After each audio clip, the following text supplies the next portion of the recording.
Good morning. We'll be starting up here in about 2 minutes.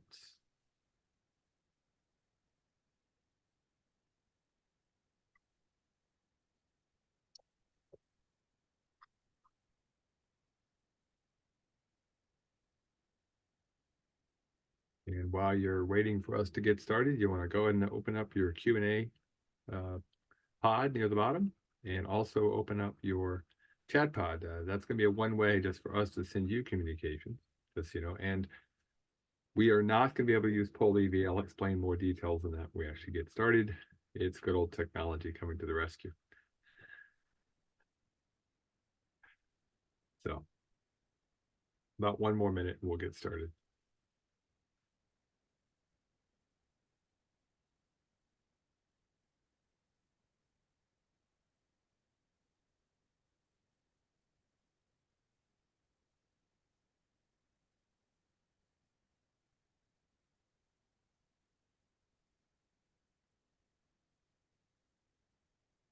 Okay, we'll give folks about another 20, 30 seconds to log in.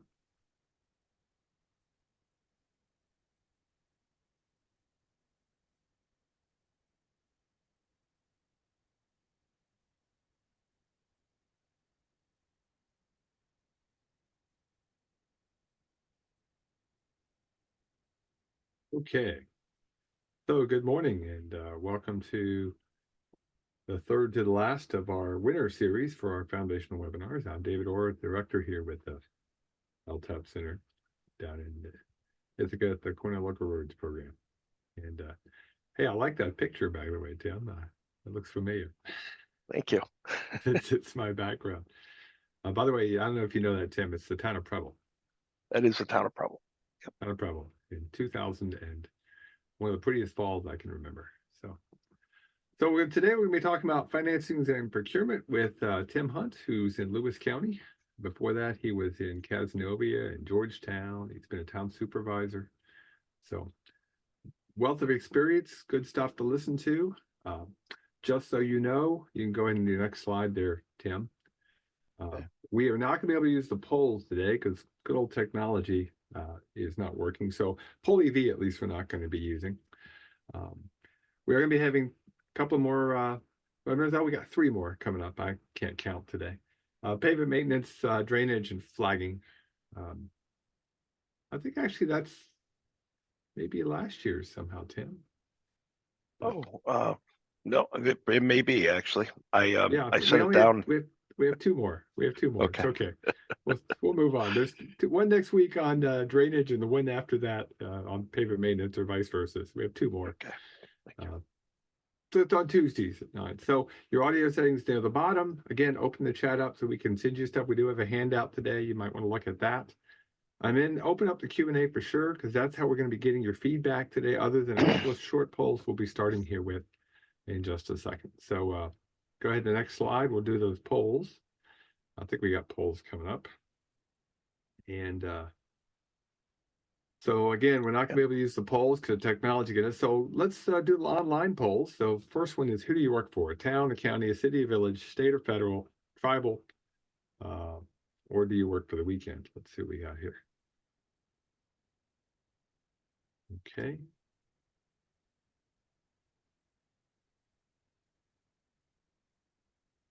Okay, Tim, it looks like you got about mostly town, a bunch of county, Great. and city and village, and a Villages. few state and fed folks. Federal. That's good. That's a good variety of folks. Very nice mix. Yep. And who do you work for? We'll close that one and go to the next one.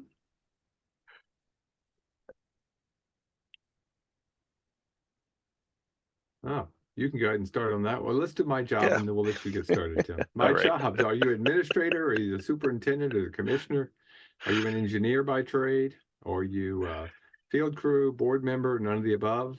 If you do put none of the above, put it into the Q&A so we get a sense of what your position is. That would help us quite a bit.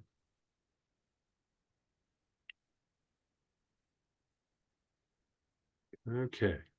So you've got about a even split between administrative folks and highway superintendents and DPW commissioners, and a couple of, you got one person who's the regional rail coordinator. Looks like I know she's for the state. So, Mm. okay, cool. It's all yours, Tim. I'm going to go dark and mute myself. We'll hop in if we need to, but otherwise, have a great hour. Great. Thank you, David. I appreciate it. All right. So we're going to talk about purchasing, capital budgets, financing. How do we finance those capital budgets, that type of stuff. As David said, I've been involved in local government my entire career. I graduated college with a degree in political science and economics and was on town board for many years, became a town supervisor, then went into the highway field. So I don't have your typical background for a highway superintendent, but I really love to figure out how we do things as efficiently as possible and why we try to manage our budgets the way we do. So why do I need to understand my capital budget? And this is a piece that a lot of people don't understand between their annual budget, their operational budget, and then there's a capital budget that interplays and back and forth with your operational budget. Why do I need to understand my operating budget? Because obviously every year you get your operating budget, but there's large capital expenditures that come in and out of that budget, and how do they work together? And why can't I get the funds I need for my equipment? I hear that all the time from some of the town highway guys, is why can't I seem to convince my boards of the needs that I have? So we're going to talk a little bit about that as well, and how we go about doing that. So how the two budgets work together, they work very closely together, back and forth.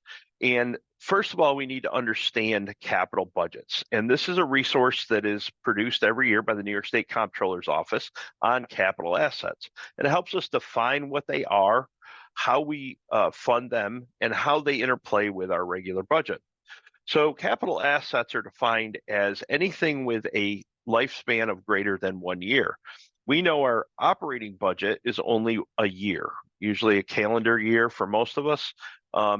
But we have a lot of things that we do that last 5, 6, 10, could be 50 years, right? If we're doing a water project and we're building a water plant. So that is what a capital asset is, anything that lasts longer than 1 year. And I just am curious, how many of you have a capital budget right now outside of your operating budget? And there's a poll up right now. Do you have a capital budget? Yes, no, none of the above? Answers are coming on in. Give them a few Okay. more seconds to answer. It looks like 73% yes, 13% no, No. Great. none of the above. Excellent. That's really good news. A lot of times in towns, particularly smaller towns, we don't see capital budgets, and yet they're very important in how they affect our budget. So yes, you do have a capital budget. And what is your capital budget for? If you could just please type in the question and answer or the web chat, what your capital budget is for. That'll just help me kind of as we're walking through some of this. Some examples of capital expenditures that we all have. In the codes, land is capital code 101 and is not depreciated. Buildings are 102 and 112. Improvements other than buildings are 103 and 113. Equipment 104 through 114, and construction work in progress is 105, not depreciated. Infrastructure is 106 through 116. Other capital assets. So here's a good example of different areas that the Comptroller's Office has identified that should be called out in our budget. Road paving, upgrade, street lighting, facility improvements, and water mains. John had typed into the chat box, and those are all great ones. Road paving, right? That is a large capital expenditure, and hopefully something that lasts 15 to 20 years. Upgrade of your streets and lighting, equipment, culverts, buildings. Yes, all of those things. Pam said 107 through 117, so she's got other capital assets out there. So a lot of different things that we look at when it comes to those long-term capital assets. So understanding our capital budgets, first of all, we have capital equipment. And most of us know what the capital equipment is, usually valued at anything over $5,000. and you want to know what your procedures are related to capital equipment. That can change in each municipality based on policy.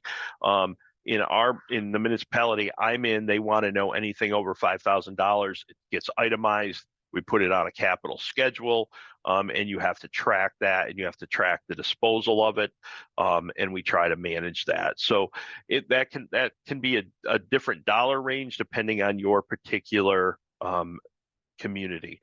Capital equipment has a defined lifespan. Try to know what that lifespan is. It's not always easy. If you ask somebody how long is a plow truck last, there's a lot of variation there, right? How well it's taken care of. When are we going to start to see a lot of problems with that piece of equipment? But when we finance it, we want to make sure that we don't finance it for longer than its defined lifespan. And we want to be very conservative about that and know what that lifespan is. So do some research. So I want to give you an example here of a plow truck. A plow truck in 2022 cost $250,000. It has a life expectancy of 15 years, and that's what we're using for this particular exercise. So 250,000 divided by 15 years is $16,666 a year. And the question is, what should you be budgeting in your operating budget? Should you be budgeting the 250 or the 16,666? And the answer to that is, on an annual basis, you need to be budgeting for the 16,666 and any other related costs. So if you financed it, there's interest that you're going to be paying back. That should be part of your operating budget, which then funds or subsidizes your capital budget. What other costs should be considered? We have interest, right? You might oftentimes go for a long-term maintenance contract on this, so you don't have any unexpected repairs throughout the life of that vehicle.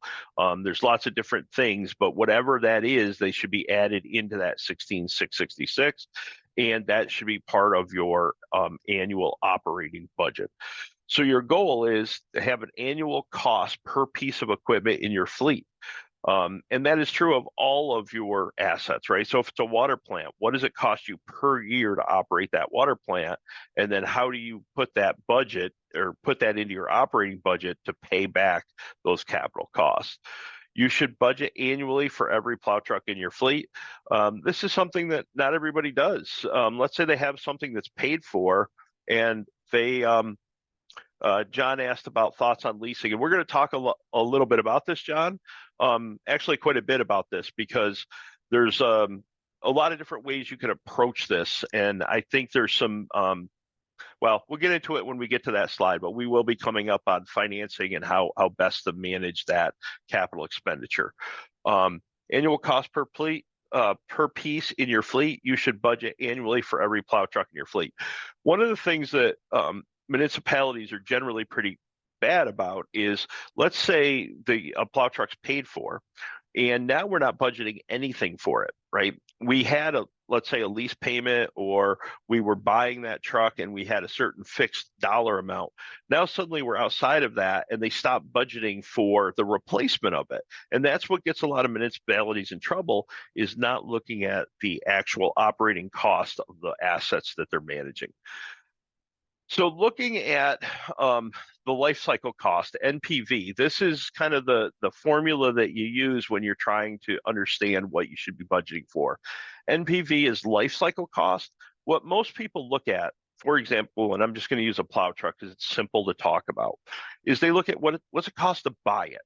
Well, that really is a small number in the overall question of what does it cost you to own it. So you have what it costs you to buy it, that's your capital cost, plus your repair costs, any interest cost if you finance it, divided by the lifespan of that, and that gives you your annual budget number. NPV is life cycle costing, and that is how you should go about costing out anything that you want to try to purchase. Net present value, or life cycle costing. Capital costs is the price of acquisition any interest paid minus any residual value. The other thing that you don't want to forget about is, can you sell the item at the end of your use of it?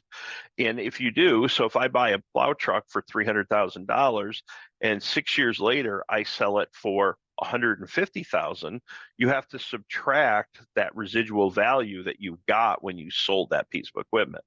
One of the things that municipalities have been really not paying a lot of attention to is your residual value.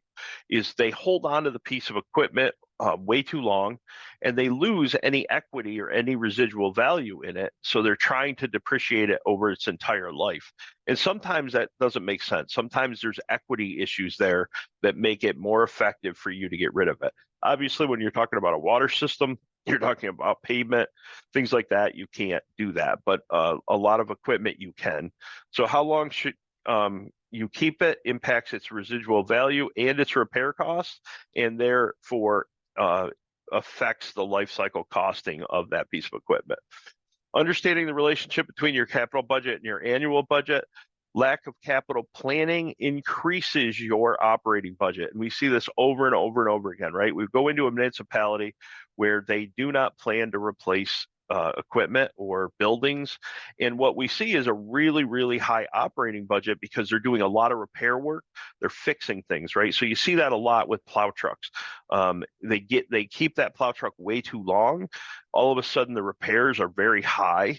The town has to put money into the operating budget to repair it, and now they don't have any money to put into their capital budget to replace it.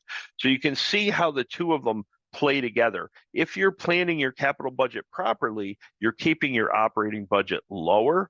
If you're not planning your capital budget, you're forcing your operating budget up, and then you struggle to find the resources necessary to purchase equipment. So repair budgets go up as assets depreciate, and disposal income is not consistently handled or budgeted. So the disposal of those assets is not handled.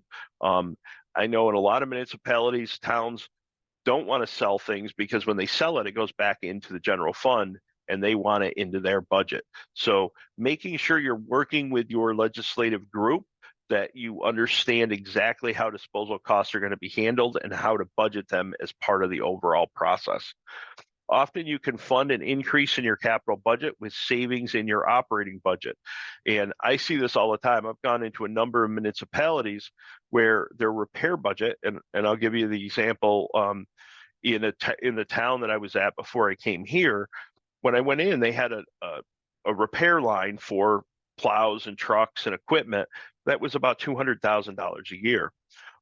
What we did is we started an aggressive capital campaign to buy plow trucks, and we reduced that operating cost to $50,000, and we took the $150,000 annually that was going into repairs, and we moved it over into capital expenditures. So that's the aspect of this where you want to start to fund your capital budgets by savings in your operating budget.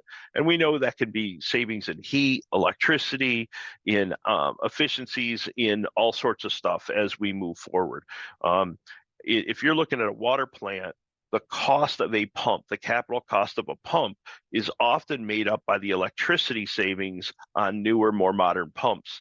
So if you take the cost of a pump and you spread it out over a 15-year period, you'll see that the electrical savings can often pay for that new pump. So just how those two work together, you want to look for wins from both labor savings and efficiency with better equipment as well.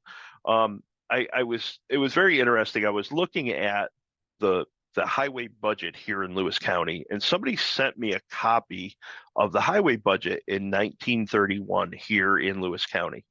And the highway budget at that time was $660,000 in 1931. So applying inflation to that budget today would mean that budget is just right around $14 million. And my actual budget today is just over $7 million, $7.8 million is what today's budget is. So what you've seen since 1931 to now is a 40% decrease in the budget's expenditures. However, if you really start to analyze those two budgets, in 1931, there was an enormous labor. The cost of labor was very, very big, but they didn't have machinery, right? So today I have an excavator that's replaced 10 people who did work with a shovel. So when they replaced a culvert pipe, they did it all with labor as opposed to equipment. So that's where managing your capital budget and making sure you're staying up with equipment and things that create efficiencies can then reduce labor or create labor savings and efficiencies. So just focusing on how those two play out is really important. Methods of acquiring capital. So to answer your question about leasing, let's talk a little bit about the different methods with which you can pay for capital expenditures. Leasing in New York State for municipalities is a little bit of a misnomer because the leases that municipalities have are essentially a loan. We're borrowing money and we're paying interest on it, and we're paying for the entire piece of equipment. Normally in leasing, what you see is what's called a fair market value lease, or an FMV. Fair market value leases are you're only paying for the portion of that piece of equipment that you're using it for. So let's say I lease a car for 2 years, but the car's lifespan is 10 years. You're only paying for the first 2 years. That's what an FMV is. That's what you would do if, as a consumer, you were to go to a car dealership and lease a car. That's an FMV. Municipalities cannot get FMVs. They are essentially a loan, and we're buying the entire thing. So if you have a lease for 2 years, you're buying the entire piece of equipment in that 2-year period. So there's lots of different ways we can borrow money as a municipality. Leasing is just one of them. Bonds are a very effective way. However, legal fees often make them very expensive because you have to have bond counsel, and there's a lot of due diligence that has to go into bonding. So bonds, but then there's what are called SIBs, and those are statutory installment bonds. And SIBs are a little bit less expensive, and those are often a very good alternative. And you can get those often right here at a good bank. Leases are a third option, and we know that there's a lot of lease options out there. The one thing I would caution you, and a lot of people don't realize this when they're acquiring a piece of equipment, for example, if I buy a piece of equipment and the vendor says, hey, we can lease that to you, you're actually purchasing two things. You're purchasing the piece of equipment, and you have to follow your procurement rules. Is it on a contract? Did you go out to bid? Did you get 3 quotes, depending on what your procurement is? When you lease it, that is also a purchase. You're purchasing money. You're borrowing money. And if there's an $8,000 interest value on that money, or $10,000 interest value on that money, you have to follow your procurement rules for that. So don't assume that because I buy a John Deere loader, I can use John Deere leases. That is not. Those are two separate purchases. So you go through your normal procurement process to buy that John Deere loader. Then you go through your procurement process to figure out what lease is the most cost effective. You can call around, get 3 quotes. You can, depending on the value of that lease. So there's lots of different ways to go at the financing of this capital equipment. And also you can look at cash, right? You can look at, do you have enough cash on hand to just purchase a piece of capital equipment? And that's a conversation you want to have with your legislators, with your, in my case, my county treasurer. We have enough fund balance that we were paying more interest on leases than we were receiving in interest income on the fund balance being invested. So we set up a system here where I actually borrow from the general fund and then repay it with interest out of my operating budget. So they basically are acting for a bank. As a bank for me, but that's just temporary because we've been watching interest rates, and as those change, we may go back to leasing or go back to SIBs. I have some equipment that are on SIBs, I have some equipment that are on bonds, and some that are on leases. A lot of it just depends on the interest rate that you're looking at. Now, a couple things I will say about leases, bonds, and SIBs. Generally, they're the preferred method for obtaining capital. And the reason I say that, even though you have to pay interest, there's a number of things that you have to look at. And one of the things that the comptroller's office looks at is, are the taxpayers who are using the piece of equipment the ones paying for it? And I'll give you an example. If I decide to save up for a plow truck, so I tax people and I put that money into a bank account until I get $300,000 to buy the plow truck. So year 1, 2, and 3, I'm saving the money. And then year 4, I buy the plow truck. But the residents in the community decide, I'm going to leave on year 3. I move out of the community. And now you've taxed somebody for a plow truck that they never get to use. So year 4, I go out and buy the plow truck, and the people who move into that new house, year 5, 6, and 7, are the ones that are getting the advantage of the plow truck, but aren't the ones who paid for it. When you finance purchases, the people who are using it are the people who are paying for it. I know that's kind of an odd concept, but it's a really important one, right? If you bond for a water plant and it's a 20-year bond, anybody paying into that are the people who are actually using that water. So savings is generally not tied to the people who are using it. Borrowing is. So that's one of the reasons that you want to look at this, but also you want to look at the time value of money. And right now, I'll give you an example. Leasing, and I don't want to get into a lot of finance and math here, but right now, a municipal lease is right around 4%. However, we're looking at 10 and 15% increases in equipment.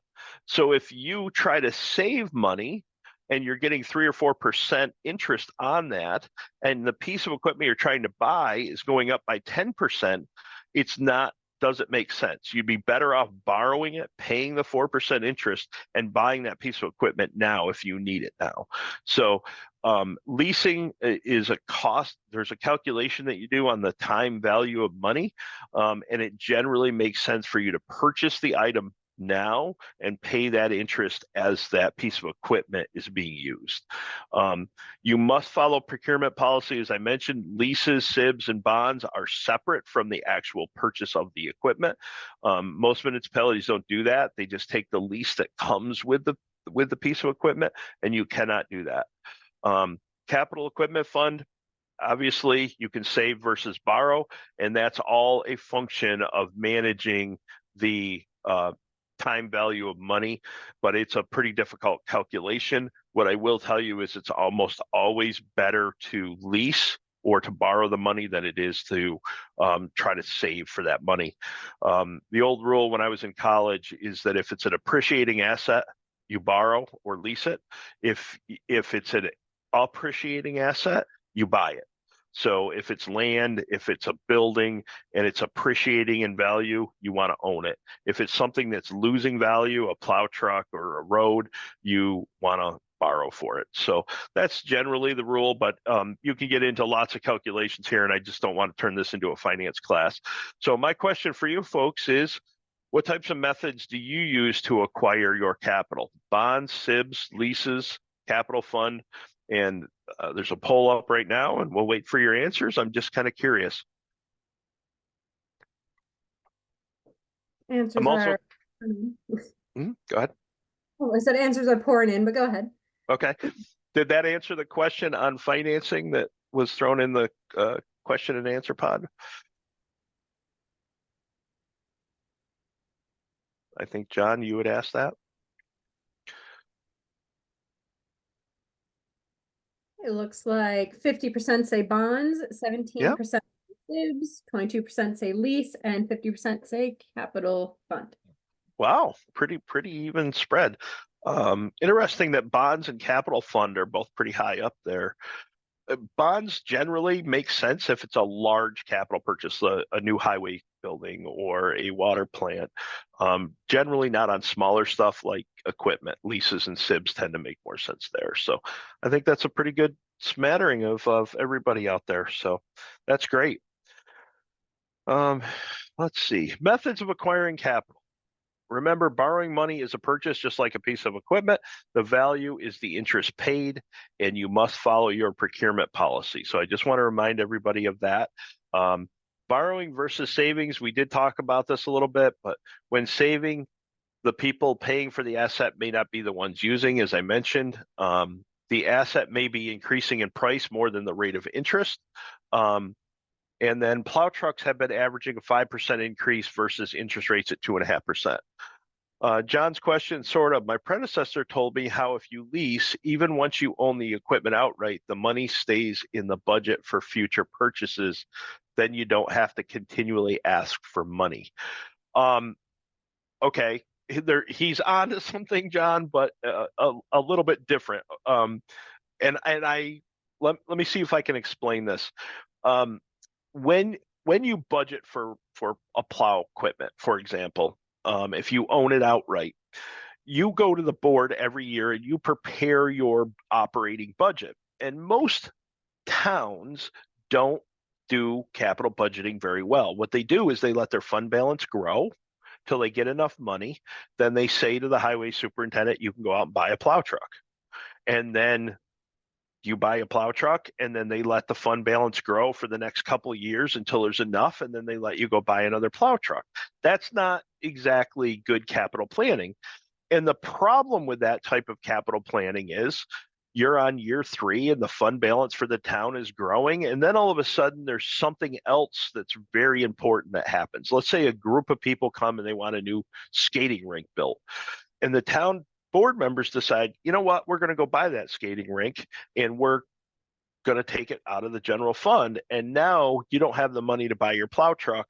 And so every year you're asking, please, can I buy another piece of equipment? By leasing it, you're spreading the payments out over 4 or 5 years, and they have to budget for those lease payments year in and year out. So now the lease is up, they're used to it. So what you've done is you've gotten them used to putting a consistent number annually into your budget. And by doing that, maybe one piece goes, another one comes on, and that same number, let's say it's $200,000 for your community, is what they budget every year for lease payments.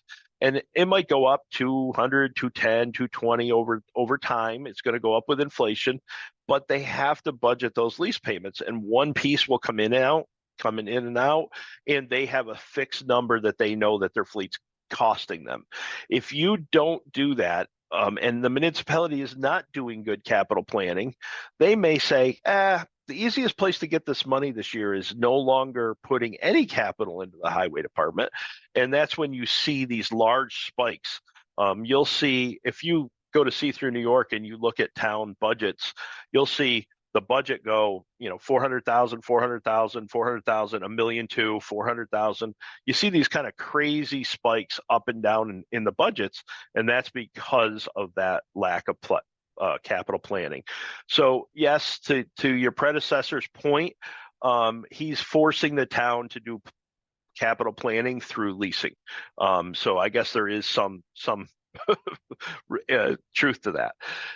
So assets may be increasing price more than the rate of interest, and you want to look at that. Usually they are. Now, I say usually because I'm old enough to remember when I first got involved in the 80s, interest rates were at 20%, and it was a crazy time. At that point, you wouldn't be having the same conversation. Know your governing board.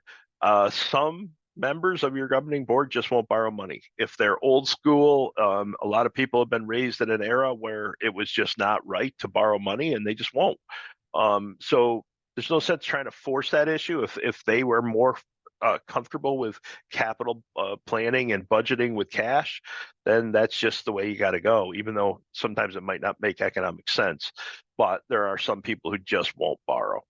Rate of return on investment versus cost of borrowing versus inflation. That's really the time value of money calculation. But if you get into it, it's a pretty good formula. If you have a capital fund, how is it funded? Just kind of curious. Please type in your answer. How is your capital budget funded? Is it on property taxes? Is it with sales tax? Is there a fee or revenue source that you're using to fund your capital budgets?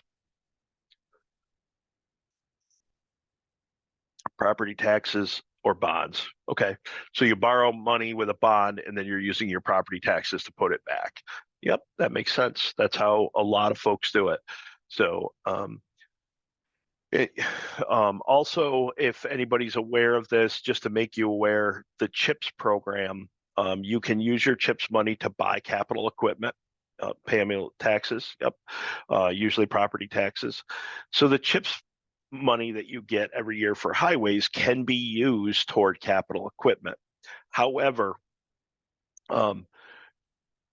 Mr. Griswold uses fund balance leftover DA 5130.2. His board does what I described. They let that fund balance grow, and then they say to him, Jeff, you can buy a new piece of equipment if they don't spend it somewhere else.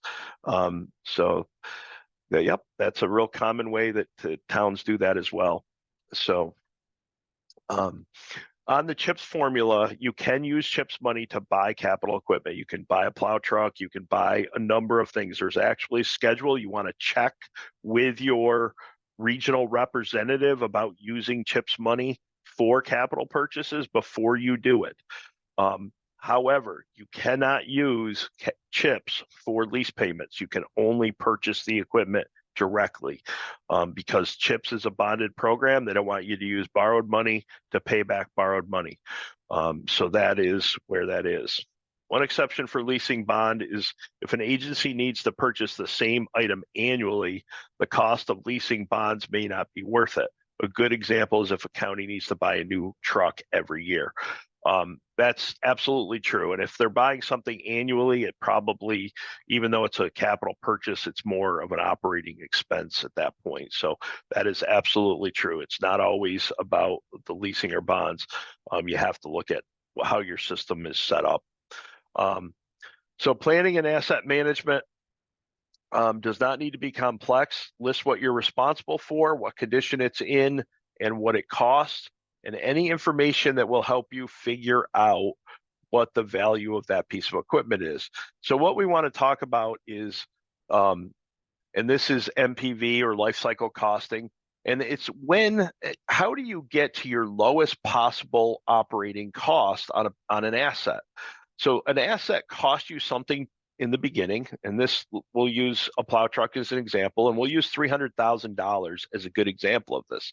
Well, every year that plow truck becomes less and less valuable. That's this curve right here. That's your depreciation of your fixed costs. However, your repair costs are this curve right here, and you will see your repair costs going up every single year. Well, where your depreciation curve crosses your repair curve, that is the lowest point in your operating costs. So when it comes to your actual cost of ownership, the lowest possible point is where these two curves cross. So if I own a plow truck, my depreciation curve is set at 12 years. Let's say a plow truck will last 12 years, and my repair costs go up like this. Somewhere around 6.5, 7 years is your lowest point of operating costs. And you can plot this out for every piece of equipment that you have, or every building, anything that you're doing. But that's how you start to figure out when you are at your lowest point of total operating costs and when you want to start to look at disposing of that or refinancing it and redoing another capital project. So some sample plans I have available for you if anybody wants to look at them. I've put together a number of these over the years, and they're certainly available to anybody that would like to look at them. All assets should have a capital plan. You should be able to map that out and have a plan of what I find happens a lot is when I talk to people about their plan for their equipment, for example, they all talk about when they're going to purchase it, but they don't talk about when they're going to get rid of it.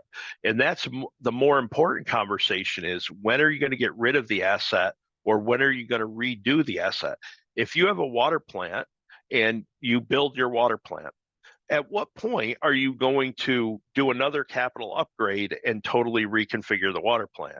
And you should know that. Is it going to be in 15 years? Is it going to be in 20 years? But you want to try to understand when you're going to do that, and that should all be part of your capital plan. So roads have a significant lifespan, right? 20 years. Is that what it is in my community? Right now, roads are lasting about 15. We're trying to push it to 20 through better maintenance, but that is all part of that capital plan of knowing when you're going to need to redo that road.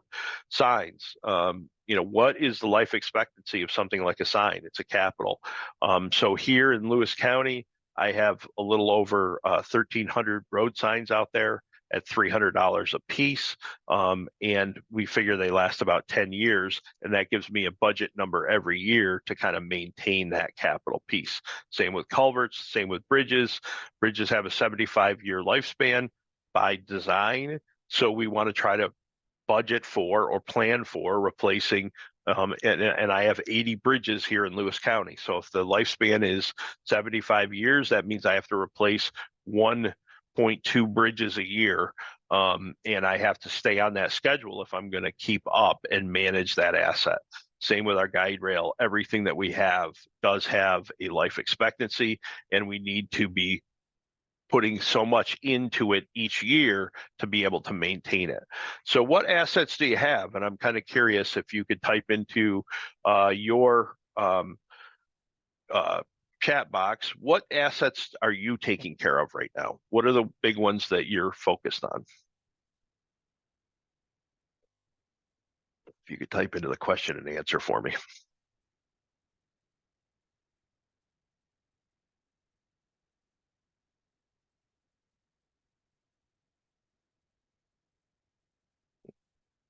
Nobody's gonna speak up. Okay, what assets do you have? Large culverts, Jeff Griswold, yes. Road signs, guide rail, roads, John Winters, yes. All of those, right?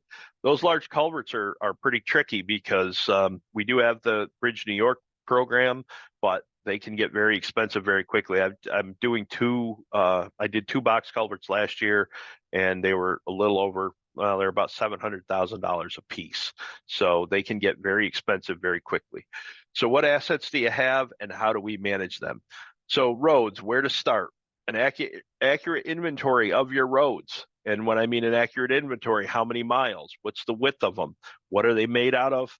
And how long do you anticipate them to last, and where do they fall in that?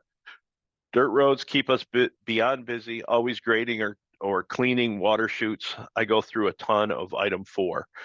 Okay, so that's a really good observation, John. Dirt roads and the maintenance that you're doing on those, I would consider not a capital cost. I would consider those an operating cost, right? So running a grader down a road, cleaning out ditches, cutting shoulders, those are all maintenance items. Those are all operating expenses. Now, the question of the item 4 is that maintenance, or is that a capital? And oftentimes that's where we start to look at, when does it make sense to pave a road, because you're going through a ton of item 4, and then how long is that item 4 staying on that road before it gets plowed off or gets thrown out into the ditch, and then you got to put it back on there. So if you're using item 4 as a maintenance item, or is that item 4 really a capital item where you're improving the road, but then it's not staying because it's not a hard surface road, right? So those are some of the calculations that you want to start to do when you're looking at that. So get an accurate inventory of your assets, your roads, what are they made of, how long they're going to last, and where they're at. Obviously, you can go to the New York State DOT local roads inventory, and I suggest every highway superintendent make sure that they start with that list. If you go to the local roads inventory and you go to your county, you can look up your town, and it will tell you every road that is actually on the CHIPS inventory. That is supposed to be our national inventory of infrastructure of roads. Make sure that the roads you're taking care of matches that inventory. I can't tell you how many times I go into a town, and the very first thing I do is I look at that list and I look at what they're doing, and I go, you're taking care of some roads that are not on your inventory. Maybe you need to adjust your inventory, or you need to do some research and figure out what's the status of that road. Or the other way around, there's roads on the inventory they're not taking care of. But that's a great place to start, is with the local road inventory, and make sure that you're managing that inventory correctly. Know what condition that road is in and how many more years it has in its lifespan. Generally, you use a PCI condition index for that. 100% is a brand new road, 50% is a 50% road. It's half of its life is gone. So using a PCI to rate your roads, and Cornell has a great summer program. Put in a little plug for them for the camp program, that they can come out and help you do that. You want to look at your traffic counts because that's going to impact how long the road's going to last and what the priority is in the community. And anything to help you formulate your plan is where you start with any of these plans. So one of the things that they do with the camp program is they go out and they get your inventory and they get your condition assessment and they start to help you formulate that plan. CHIPS often is your capital number. So in this case, you must make your plan fit the number, right? I can't tell you how many municipalities do not get any more than their CHIPS money. It's not CHIPS plus what the local community adds in. Some places it is. But if it's your CHIPS program, you got to start with that and say, all right, the only money I know I'm going to get is what I get in CHIPS, and I got to figure out how I'm going to make that work with the asset I'm managing. A plan can help you convince your board that you might need more money than that. Maintenance money for pavement preservation is operating, but impacts your capital budget. So think about this. With the 10-year lifespan of the CHIPS program, you're supposed to be using CHIPS for capital improvement, for paving. However, if you do nothing to a paved road, its life is going to be extraordinarily short, where if you chip seal that road periodically, you can extend the depreciation of that road, right? So that chip sealing or surface treating of any type, it could be a slurry, it could be a lot of different things depending on your situation, is actually operating cost, right? Or maintenance cost to extend the life expectancy of the asset.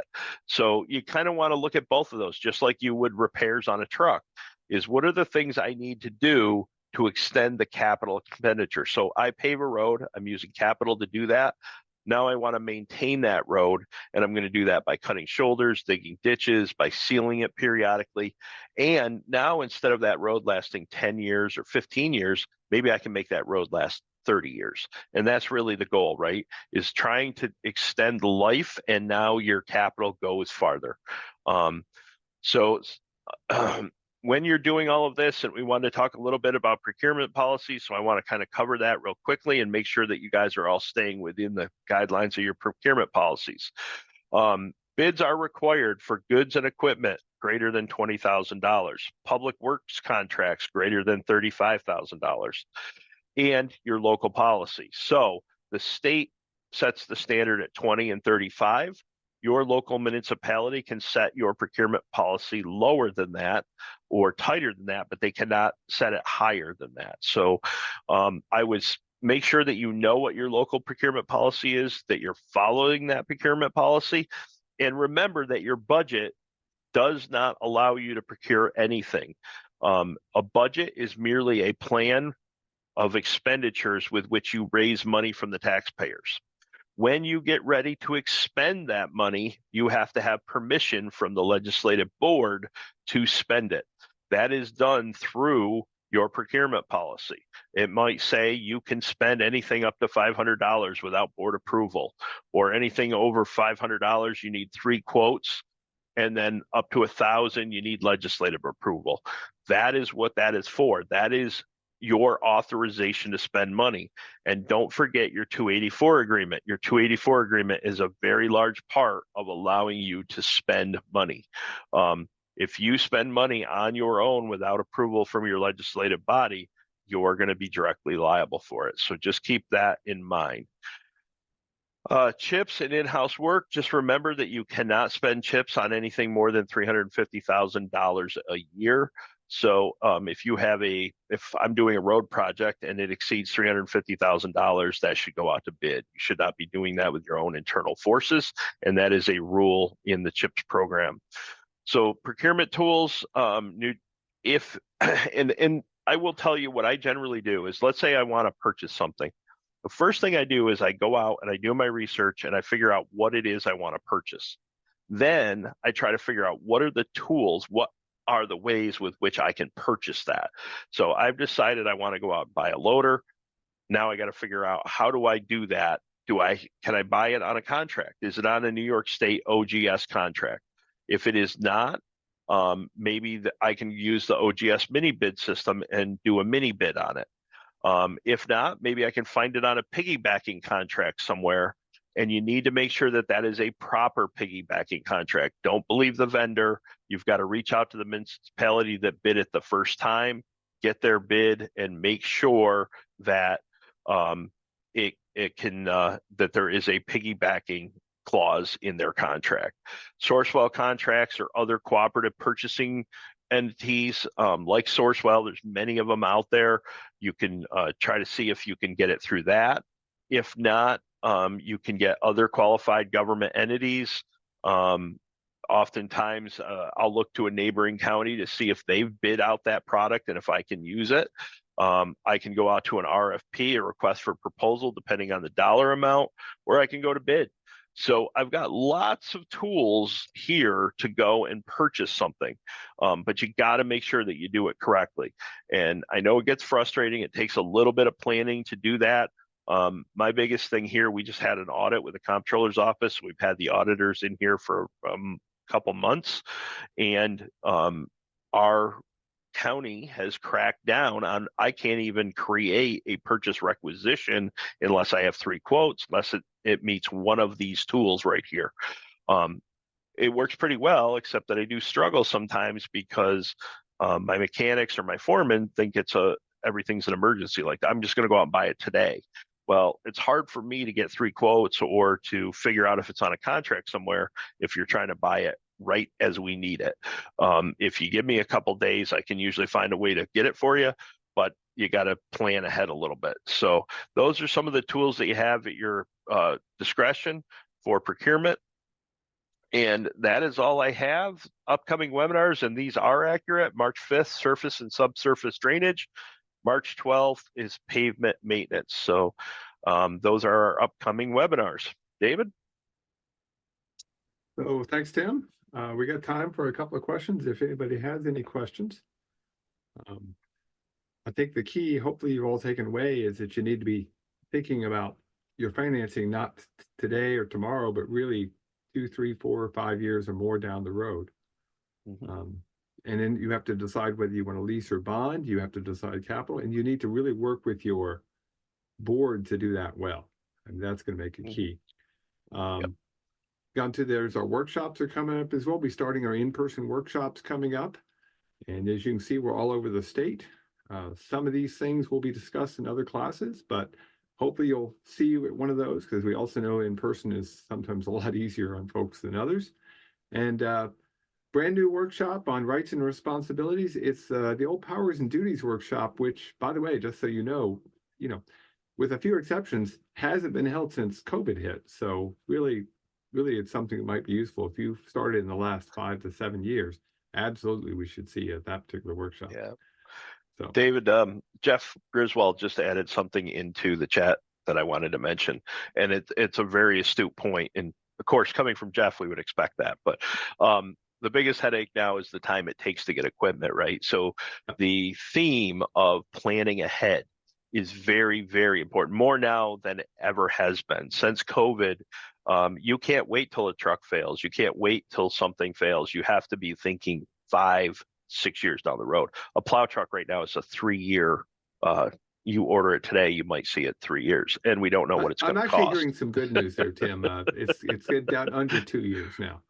But still, if you ordered it today, you'd be lucky to have it, really lucky to have it for the 25-26 winter. You're more likely to get it towards the end of that winter at this point.